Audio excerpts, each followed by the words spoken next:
Selamat pagi Indonesia. Anda menyaksikan seputar Bali terkini pukul 10 WITA bersama saya, Santi Maharani. Setiap objek wisata di Kabupaten Badung diharapkan menyediakan tenaga medis dan fasilitas kesehatan.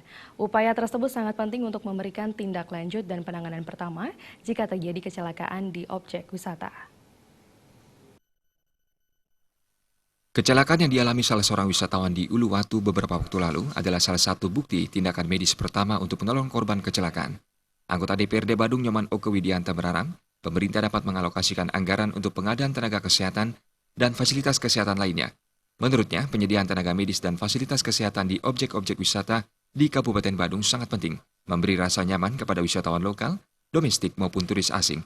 Kalau memang terjadi tragedi seperti itu, kalau pemerintah daerah harus tanggap, terutama di daerah-daerah pariwisata, apalagi dengan program Bupati yang sekarang, adanya ambulan desa, kalau tempat-tempat pariwisata tersebut di daerah-daerah pariwisata itu agar bisa dimanfaatkan semaksimal mungkin.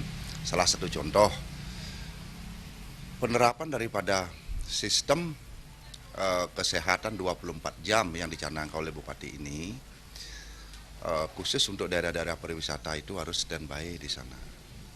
Kalau memang kegiatan-kegiatan lain yang ada berhubung di desa itu tidak ada.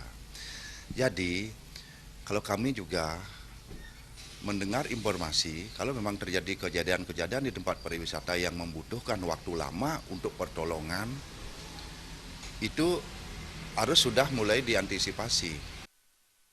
Seperti diberitakan, terjadi kecelakaan yang menimpa salah seorang wisatawan asing di kawasan wisata Uluwatu yang mengakibatkan korban mengalami patah tulang pada kakinya. Sufiatna, Bali TV. Kami akan kembali di seputar Bali terkini 1 jam mendatang. Selamat pagi dan sampai jumpa.